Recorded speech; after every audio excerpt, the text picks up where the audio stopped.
Hello viewers, Super GT here. Welcome back to another season of FIA manufacturers on GT Sport. I've gone with Ferrari again, and this is going to be one of my finest ever performances in an FIA race.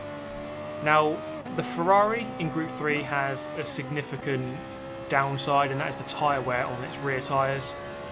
And tyre wear management is something that I've been typically quite bad at. It's not something I'm normally very good at doing. And something I'm also not normally that great at is qualifying. The qualifying pace I normally have is never normally good enough to give me pole position or anything like that. I'm normally at least in the mid-pack. On this occasion here, this is the first lap of the session, the first flying lap. We had the double toe with following Surf and Seca there, who was followed by Jack. And I followed the pair of them, so I kind of had the double toe. So we're setting, at this point here, the 5th best lap time. Now, my main strategy for the second lap, so of course burning a bit more fuel, your second lap should be quicker, you're used to the track, your car is a bit lighter. I'm going to follow this Audi, give myself a toe for the second lap. Now this guy is in second himself, so obviously he's a quick driver. We'll try to follow him, give myself a toe for another lap and see if we can get a good grid slot, because that is the main thing that's been really holding me back in FIA, the fact that I can't start towards the front. And if you can't start towards the front, it's going to be very difficult to fight from the mid-pack to the front in a race where you're up against some very good drivers. It's just very difficult to do. You need a lot of luck if that's going to be the case. So through turn 2, into turn 3, trail braking in, you have to use plenty of curb, and I actually missed the curb quite early. I did want to use a lot more than I used there. And again, on turn 4 you can use a lot of curb on the exit, still in a slipstream with the car ahead, so that wasn't the best sector 1, although it was purple. It's nearly 3/10 better, as you can see on the bottom right of the screen. It's 3/10 better than my previous, so we are up on our previous lap here. We are going to improve, and we went purple. I'm presuming here that the Audi in front has gone even more purple as we come down towards the hairpin at the bottom of the hill. And we're going to get this second split time just after this corner. Get on the power nice and early, just under this gantry. There it is. Again, still purple. Another 10th quicker than our previous best. So this lap is pretty much bang on it. Not quite as quick as the Audi in front, who has just pulled away slightly. We've got a Ferrari just behind as well, who waited for me. He's got my toe, but he's just dropping off slightly. So through the last corner before the back straight, and I think I gained through that section there a little bit on the Audi.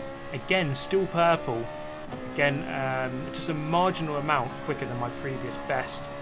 Now, I've gone purple, but other people will be going purple as well. Down towards the hairpin, braking just before the 100 board, making the most of the curve through here. And I'm pretty sure I've gained on this Audi actually for this final section of the circuit, or at least in the second half of the lap. Through the final corner then, let's see how this pays off. This little strategy here going into the toe. Across the line we go, and we go 3/10 quicker, and that is good enough for eventually 6th place. Yes, you guessed it. A quarter of a second away from pole position, so I was really pleased with that. I think that was a really good performance. You can see there, even down to 14th is 9/10 away. But anyway, it is time for the intro.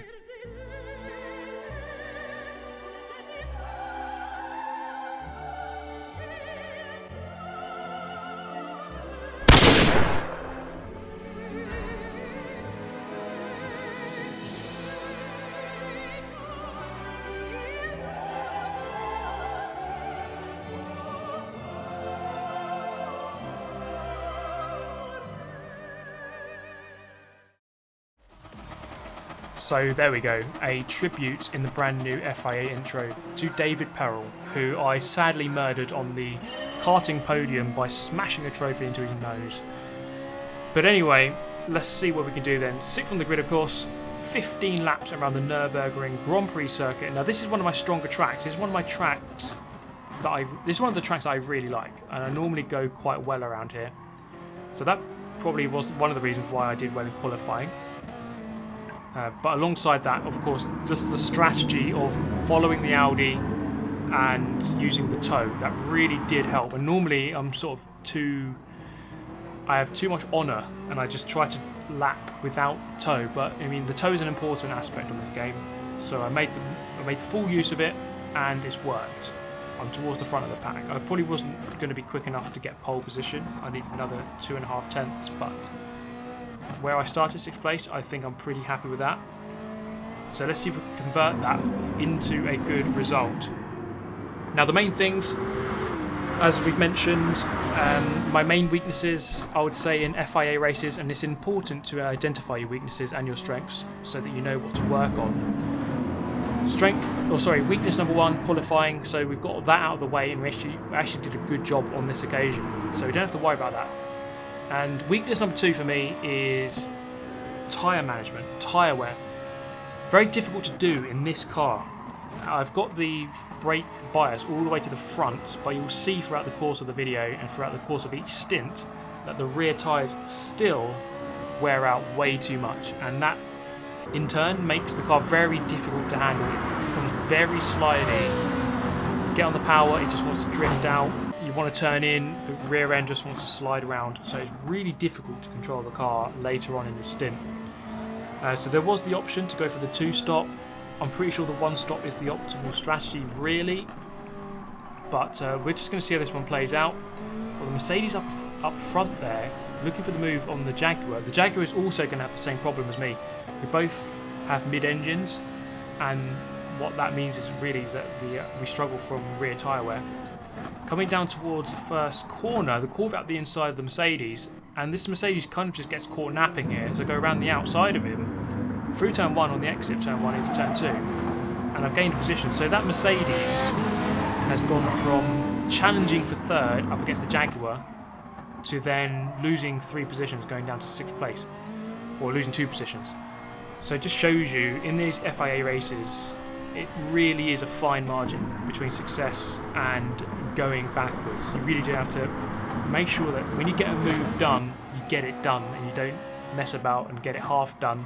Otherwise people behind you are going to get their move done on you. Drinking game for the word done. Anyway, down the hill, in 5th place, we've gained 1 so far. The leader is pulling away massively, and that, in fact, it kind of proves that I chose the right person to follow in qualifying, because the leader is the guy I followed in the Audi. He's streaking away in that Audi. So let's see how that race progresses for him. But for me, still within the slipstream range. This is quite crucial at this point of the race. I just need to make sure I need to stay with these guys. But a couple of laps later, you see here just how much I'm struggling on that rear tyre wear. As we're coming through that corner, just completely sliding out. I'm more than 2 seconds behind now from the guys in front, so just dropping off slightly. I'm going to go defensive into the chicane at the top of the hill at the end of lap number 5. So the Mercedes up behind kind of hold in, so he's going to have to wait for a better opportunity. But I sense that the guys up ahead, so the Jaguar, we spoke about this, he has problems with his tyre wear as well, and he's kind of holding up the Corvette behind him. So there's still a chance to catch up with those guys ahead. I really did not get a good run throughout through the final corner, and that's going to put the Mercedes alongside me now as we come down towards turn number 1. You can see him just poking in there on the right hand side. There he is. So I wasn't too upset about that move, because it's probably a good idea that a faster car gets in front and you can just go in the tow.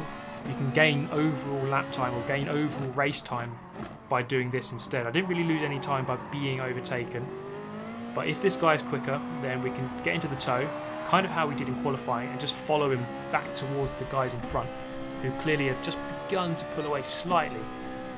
So it's not always a case of fighting for track position at all costs all the time. Sometimes it really is just about being clever and letting sometimes some people go past you, if it means that you can gain time as well out of it. Hopefully then I'll overtake him back later in the race, but we'll see if that can happen later. So back into 6th place at this point here. We're under attack from a Mercedes behind. You see just how difficult this car is getting to drive now, through especially the slower corners.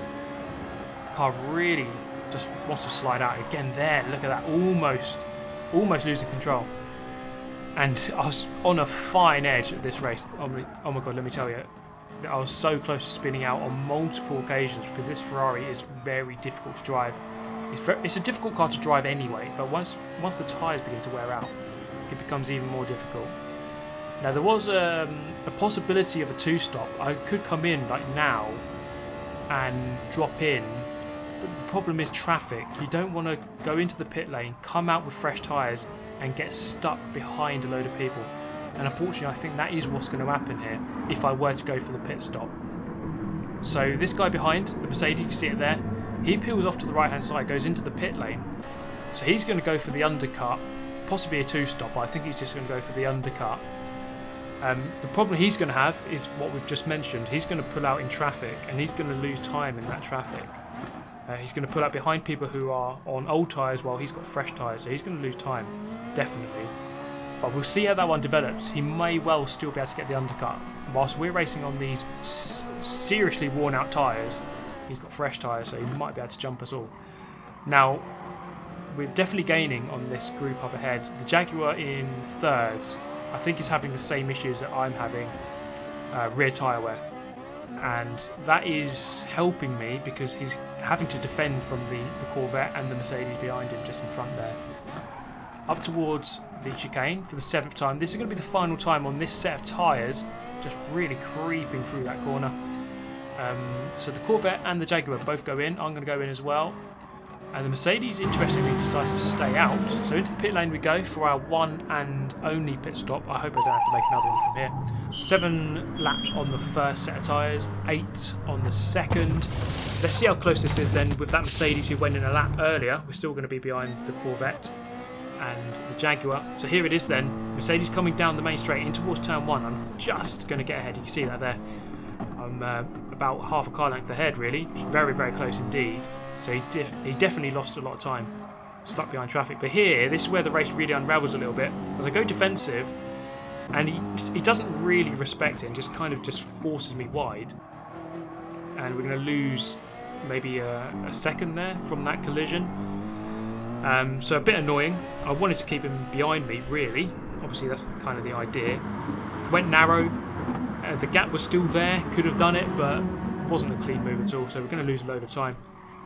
We're still in the slipstream though, so there's still hope, which is good. And I hope the Mercedes is in the slipstream of the cars ahead. That was a very frustrating move because it's just one of those things that really in a race as close as this, as finely poised as this, you don't really want to be losing any time. I'm struggling enough as it is just to keep up. I'm really bang on it. If I make one mistake, then I'm out of the race, really. So just to have one incident that loses you a second, it's very difficult to gain that second back. But we'll see what we can do. It's a long race. It's going to be about half an hour. We've gone past the 15-minute barrier and we're pretty much halfway into the race right now. So down the hill on lap number 7, we still have the Frenchman in third and the Mercedes to pit. So we're going to see what he can do. He's going to go for the longer first stint and the shorter second stint, so he's going to have fresher tyres towards the end of the race. The leader goes into the pit lane as the Hungarian retakes the lead in the Audi. So through the final corner, lap number 8. Let's see if we can overtake the Mercedes, who went a lap longer. He was ahead of me. This is going to show you the benefit of the undercut. And look to the right hand side, there is the Mercedes, and we're going to get ahead just about into turn 1. So we're going to go back into 6th place. We're going to receive a big bump in the rear end from the Toyota behind. And that was a crucial moment in the race as well because it's just going to put me on the cusp of losing the slipstream of the cars ahead. So now 1.4 seconds behind. And if I lose any more than that, really, then I'm not going to be in the tow anymore. And that could be crucial to the race. So let's see if we can just put in a good sector here and try to get back on terms with this Mercedes. So it's just little moments like these two moments we've had. The one tap there into turn 1 and that other move from the Mercedes at turn 3 on lap number 7, no, lap number 8. So just those two little moments and they were crucial. Now, thankfully for me, I just managed to put in some really good consistent laps over the last couple of laps. Lap 12 now, so 3 to go after this one. And you can see maybe that the Mercedes, having gone in a lap earlier, is beginning to struggle with his tyres. I'm struggling with my tyres as well, so we're all in the same boat, really. But I set a decent lap there, 57.0 on lap 10, only half a second away from the actual fastest lap of 56.5. Up towards the chicane for the 12th time. Really nicely going through there. I was actually quite comfortable with the chicane, and normally that chicane is an absolute nightmare. but on this occasion it was actually okay. The Mercedes behind with a 0.5 second penalty, so it's quite crucial here that he doesn't get ahead of me, otherwise I'm just going to lose even more time. So coming down towards turn number 1, you can see the gaps here, very close indeed. A bit of a gap from the Mercedes in front to the Jaguar. You can see again, if you looked at the Jaguar, they went very defensive into turn 1. I had to go a little bit defensive as well, just to make sure that Mercedes didn't go ahead, as I sensed that he was trying to go for a move, just judging by his radar, or judging by the radar. Into turn 3, hooking up with the apex quite nicely, so still quite comfortable here, even though we are on the 6th lap of this stint on these tyres. But we're definitely progressing here, making inroads on this Mercedes up front. This is where the race is going to get difficult though, because of course my tyres. This is where things get very, very hard indeed. There's always a chance with the guys up ahead. It looks as though the Jaguar and the Corvette are locked into a battle, which is going to last the entire race. Guy behind serves a penalty. We're going to get a bit of a gap, a bit of respite, so we don't have to worry about defending for at least half a lap here. Mercedes goes very deep. Is that a sign of things to come? Is he going to start making a lot more mistakes as his tyres wear out? Here we come up the hill through Schumacher-S. Again, still just keeping half an eye on that battle at front with the Jaguar and the Corvette. You just never know. Something could happen. They've raced very cleanly so far, despite being very defensive, the Jaguar, when he has to be. There's always an opportunity. There's always a chance that things could go horrifically wrong between the two of them. And sliding on the exit onto the back straight. You can see just how difficult that was to get the power down. And again, the Jaguar going very defensive into the chicane. And all that's doing is inviting more and more pressure from the Corvette. And it's allowing us in the Mercedes, the Ferrari and the Mercedes behind me to just creep ever closer to that battle. So there is always a chance still to gain a position. I started in 6th. I am currently 6th. We could gain, but at the same time we could easily lose one. You can see there, the Mercedes behind is right on my tail. He had an extra lap on his first stint, so he's got 1 lap fresher tyres, so he should have more tyres, more tyre life, more grip therefore than what I currently have. Also the fact that he's in a Mercedes, he's not in a Ferrari. The Ferrari is pretty bad on tyres, the Mercedes is a bit better. Into turn number 3, can we go for this move?